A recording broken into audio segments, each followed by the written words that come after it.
so that we could put it up on YouTube and you can watch it anytime. So again, thank you so much. This is Johnny Lee with the ePanic button, and we're going to be talking about the migration from the previous versions to the new version, from the old version to the new version. One note, let's talk about why we want to migrate and why we did this. The most important issue is because we wanted to have reliable messaging. And so please understand that the previous designs used a peer-to-peer network, so that Joe sent directly to Mary, and then Mary sent directly to Steve, Tom, and Paul. So you can imagine that there's like a spider web of all the connectivity. Due to problems with people logging on, logging off, machines going to sleep, machines waking up, that network had to constantly be updated, and we felt that there were issues regarding its reliability. Again, I want to apologize about the noise if you hear the leaf blowers. Now what we did is we switched to a new design which uses a central relay. So the senders send to one point and the receivers, quote unquote, listen from one point. And so thinking about that, I don't know if there's any technical people on the call, but if you're familiar with message queuing services, that's what we're using. We're using RabbitMQ. And the other point is we really want to ensure the mass notification capabilities, such as sending to 500 users or receivers instantly, and we do feel that confidence with the new version. Using RabbitMQ as our protocol, they weren't testing our specific ePanic button, but using the same protocol, the same techniques, the same methodologies. Google did a test and they showed that over a billion messages were sent in under 1 second. So that's pretty good. Other thing is, if you're familiar, if you're going from 2.0, you'll see that the user interface is much more intuitive, more simple. It just, you just have one group. I mean, you're able to create a group, one message for every button, and it just makes a lot more sense to go through it. While I can certainly do some little tutorials on how to show how to do it in this webinar, please note that we do have the videos, the 3-minute videos on how to add receivers, how to create a new button, how to change the icon, anything like that. It's all pretty straightforward, and I think you'll appreciate the easier design. In addition, I know previously when we used, especially in 2.0, we used the SMTP server credentials to send messages. Now we use a API, which is much more reliable. We've been using this since the beginning of the summer, and there's been no problem sending emails and texts. We've never had failures. There is something where if there is something with that email, we would find it quickly on our suppressions list and then just exclude that. So it's sort of a whitelisting the emails. We might have to whitelist any listserv kind of emails, like grouped emails, but that just takes a phone call. You call us or email us, we take care of it, and it's done. And again, we've had no problems with that. In addition, we created additional features to prevent false alarms. Essentially, it's an option. You could have the button send in 0 seconds, meaning instantly, press the button and message are gone, or you could have a 5-second delay or a 10-second delay. And so that really helps with the false alarms, especially if you have really critical buttons like lockdown. You don't want to send out that by mistake. So you can hit the button and then you can send immediately, or you can cancel, or you can wait till the countdown and then it stops.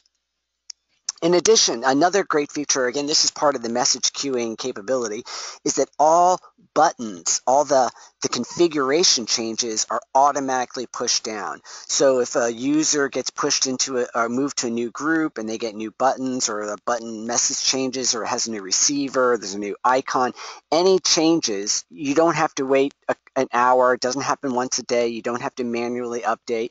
It just automatically updates as you make the changes on the administrative portal. And then, and of course, I'm really excited about 2016. We have the business arrangements. That's the easy part, right? The contracts, the agreements with 911 call centers and with the mobile application integration, which is going to be really exciting, and that's all going to be coming around 2016 with some other features as well. So stay tuned. So one thing I just want to be honest with, this is not technical, but there is a change with the pricings. If I don't know if you've been working with Anna Fidel, our marketing and sales lady, but she has been contacting you about changes. The one thing that's different is you'll see there was a different in the pricing, but text receivers, we had issues with it being quote unquote abused before. So now a cell phone is considered a user. So in short, you could, let's say you're at a 20 user level, like that first level. That means you could have it on 15 computers and go to 5 cell phones, or 10 computers and 10 cell phones. So just the total has to equal 20. I hope that makes sense. Now, I think many of you all are more on the technical side of things and you want to know how to do the migration. A couple of notes. One thing is, please note on the, oh, that doesn't look so good. Let me see if I can, I'm not sure why it's looking messed up like that. Let me just delete that slide. The one note I want to make is that all these instructions are in the handout. To again, open up your user interface, the go-to meeting. You might have reduced it down to it's a slim little user interface bar. If you expand it out, you'll see that there's a tab called Handouts. And in the handouts, you'll see Migration from ePanicButton 2.0. So you could just click it to download it, and then you're good to go. In addition, there'll be a follow-up email with that same document. So everything I'm covering today, all the the step-by-step and instructions is there in that handout, and then also you have a link to that same handout in an email following an hour after this presentation. So don't feel like you got to scramble and take all these notes. Also, if you want a copy of this presentation or recording of this, please let me know and we could send that to you as well. Let's get back into the process now. Okay, the process. In a nutshell, we have to, if you're a 2.0 user, then you have to uninstall the old one because it's a completely different program, even a different language. So yeah, sorry, you have to uninstall it, but I'll explain later. We do have some mass uninstall instructions. For 3.0 users, if you're going from 3.0 to 4.0, just run the installer over the old one. Now with the 2.0 users, you will have to fill out that user information window again, that name, phone number, department, stuff like that. But for 3.0 users, you may just need to click OK, modify profile and click OK. I'll go over this in detail in just a moment. I'm just doing the overview. So uninstall 2.0, run the installer again, fill out that user information again, or if it's already filled out, just click OK. And then those users will go into the default group. If you have more than one group, then you're going to want to move them into the appropriate groups. The next thing is to reassign the desktop alert receivers. I'll show this in a little bit, but you cannot assign an alert receiver, the desktop pop-up receivers, until they are generated as users. And again, I'll demonstrate all of this in a little bit. Those then should all be assigned and all work from there, and you can do your testing. One thing I find, though, is especially after the first install and when you're moving buttons around, in some cases a reboot of the workstation was required. So naturally you want to run the test. Now the most important thing, the biggest thing about 4.0 that we have to be aware of is the port 5672 has to be open outbound to that URL, the eq.epanicbutton.com, and or the IP address as listed there. So that's, if you have a network person who handles your ports, please let them know that we need that port opened, and that helps with the messaging process. Now let me break down this whole thing a little bit more in detail. Again, for the 2.0 users, you want to uninstall. You can do, for small offices, I recommend just doing the control panel uninstall, just like you would normally uninstall the program. However, and I only suggest this for people who feel comfortable with understanding command prompts and for the IT folks out there. But here's instructions on one way to uninstall 2.0. And then we had another client who did this, and they said, hey, we found another way we liked better. I said, great, let me use it too. So they sent it to me, and they have an alternative method for uninstalling. Again, please don't do screenshots or anything like this. I can send you this PowerPoint, and it's all in the instructions, in the handouts, and in the in the email you'll be getting from us shortly. Now, for the uh, 3.0, if you're on the 3.0 one, you just have to run the program over it. Just run the installer. And again, I'll show you how you could, here's the mass rollout instructions. Again, I only suggest this for people who are very comfortable with commands, prompts, actions. I mean, if you are, then you could use this system right here. And if there's any trouble, please let us know, and we'll get in there to help you. With that, you do need your registration ID added, and again, that's found on the administrative portal of your program. And again, I'll show that to you in just a little bit. But you can contact us. It should be in the emails that we send to you. But then also, you could just log into your new account and go to the admin portal to see that registration ID. Okay, so then again, I want to show you a little bit more detail. 2.0, if you're deleted the 2.0 and you're going to 4.0, I'm very sorry, but you do need to port this over. We are working on an active directory integration, but that's not quite complete yet. But we do have, and a lot of this could be filled out by a standard user. You just need a standard administrative rights to enter this information. And also, we believe it's something that your average employee cannot mess up too bad. Your name, phone number, department. Again, the location has to be based intuitively, like whoever receives the message has to understand where you're talking about. So whatever makes sense, oh, this room, this building, that area, whatever, logically makes sense. In addition, please, again, the program is tied to the computer, not the user. So if you have a front desk that has multiple receptionists, then go ahead and label it front desk, because it'll look the same no matter who is logged in. 3.0 users, it should be that now we haven't figured out why it's inconsistent, but in some cases, when you run 4.0 over 3.0, the user information stays, and then all you need to do is just click OK right there, and then it'll create this. The purpose of entering the user information is to create the user on the table. Let me show you what I was talking about. I'm right-clicking on my red icon down here, and I click Modify Profile. And for 3.0 to 4.0 users, this should be pre-populated. Just click OK. I'm sorry if it's not populated. Please, if you can have them fill out that information again, then hopefully that's not too disruptive or difficult. Again, I'm talking pretty quickly, but if there's any questions, interrupt me along the way. After you click OK, something I like to do is I like checking the users table to make sure that they actually did show up.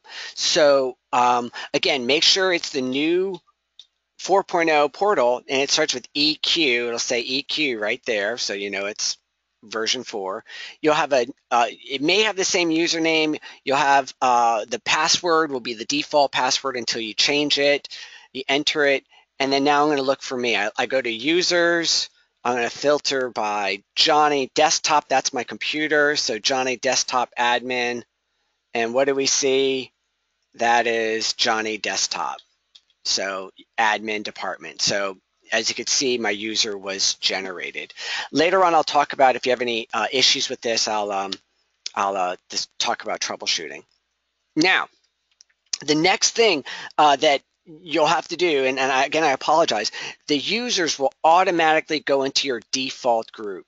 So if you have multiple groups, then you want to move them into the appropriate group. By the way, we will port over these settings, your buttons, your groups, all that. From whatever you had before, we'll copy it to the new settings. So let me show you this example. I'm pretending I'm I have different cities around the world: Asheville, Birmingham, Galway, Greensboro, and you could click on the members to see who belongs in who. I'm now in, I'm in the Montgomery group, I think. I'm in the Montgomery group, boom, there I am. So I get Montgomery group buttons. Again, this is not meant to be a full training. I have tutorials, but a lot of you I think will figure it out naturally. Let's say I want to move someone into the Asheville group. I want to move myself. Hey, I don't want to be in there anymore. So simply I find myself. There I am, Johnny. These are the available members, and these are the current members of the Asheville group. So these are not in the group. These are in the group, and I want to move me over. Boom, I'm now in that group. Where am I? Oh, there I am. Johnny Desktop is what I name my thing. So boom, now I've got different buttons, red and yellow. If we look at the Asheville group buttons, security, red, support, yellow, because I'm now in the Asheville group. I hope you see how I did that. Again, we got plenty of tutorials that I could show you where you could get this yourself. I'll show you where you can find the page in a little bit. The next thing you want to do is assign the desktop alert receivers. We cannot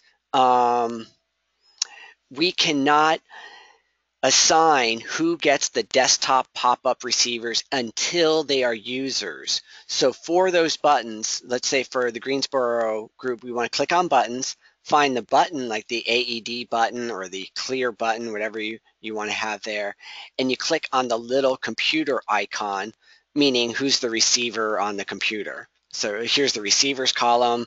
There's an envelope for email and a little phone for text, but the computer, who gets computer things, you click on that and you get a window that looks like this.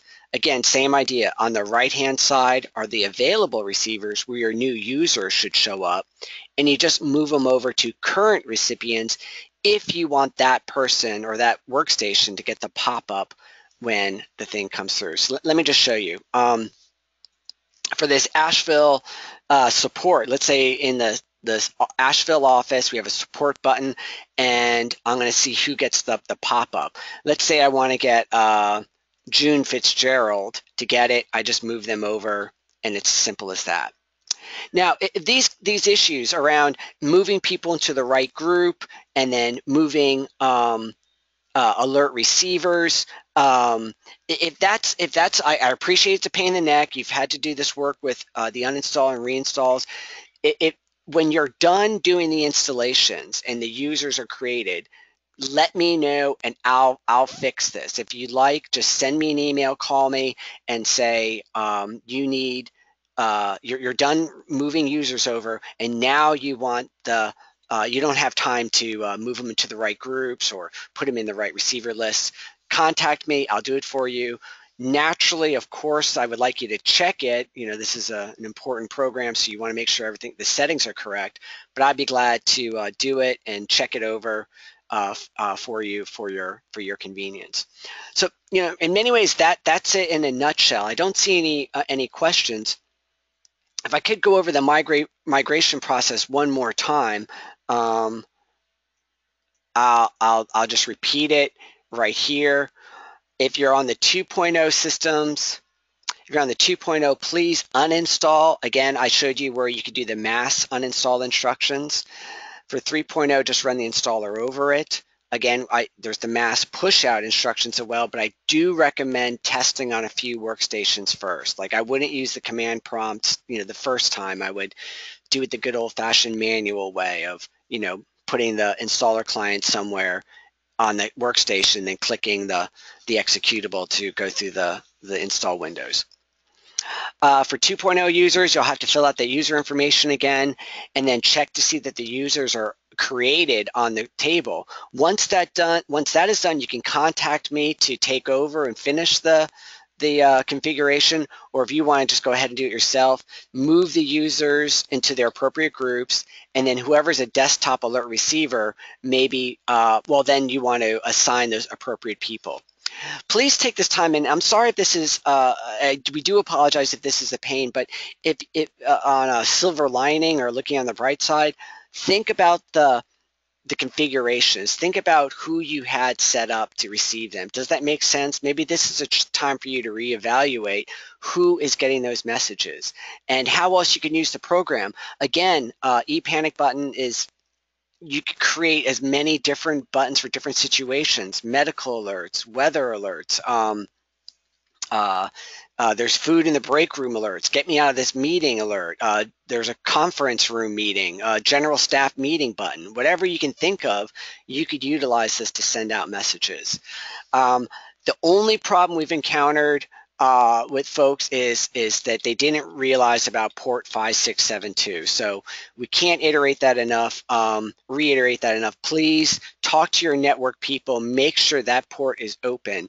One clue is you will see your users like, oh, here I am, but you won't have any buttons. In addition, one note about this now, about that one spot relay system. As the messages are sent to our servers to relay, naturally you want to make sure that when there's connection, if you get a notice saying disconnected from ePanicButton, if I moused over here and I didn't get buttons, but I'd get a little pop-up that says disconnected, 99.999% of the time, that's because that port is not open. So you'll be notified if you're not having the buttons and it doesn't work. But at startup, it should say connected, and then you'll see your buttons. Folks, I don't want to waste your time. I know this is oddly a busy time of the year when you are actually getting a lot of work done. I know I am this week. If there's not any questions, I want to let you all go. I'll still hem and haw here for a little bit. Let me see who, I'm not going to identify anyone, but looking at the folks who are in here, I think that there is some folks that we've already done your transition. So your buttons are there, your groups are there. You just have to move the users over, and then you could assign those alert receivers, or I could do it for you. Just send us an email. So folks, thank you so much. I really appreciate your time. And thank you so much for that migration. I think you'll really, really enjoy the features, not only how much better it works now, but the things that are coming down the pipes in 2016 are very exciting. So thank you. Hope you're having a great holiday season and that the office is really nice and quiet. All right, take care now. And oh, hey, yes, there's a question. Not this presentation. No, I know who requested this, and I will send it to you. However, in the handouts and in the follow-up email, in the auto email, there is a link to these just bare bones instructions. Like, let me just show it to you. Right, this is it. So this is what you get. So it's kind of straight up, step 1, step 2, step 3, and it's all detailed. But you know what, sir? I will make sure you get a copy of this presentation as well as soon as I stop the conversation or stop the program. Let me get the link for it actually right now. All right. So thank you. If there's not any other questions, I want to let you go so you can go to the break room and see what food people brought back from their Christmas dinners and their holiday dinners. Okay, so thank you. I hope you're having a great day, and let us know what we can do to help. Contact us directly. We want to show we really appreciate the migration efforts you're going through. We want to make sure it's smooth for you. So thank you. Take care now and stay tuned. All right, bye-bye.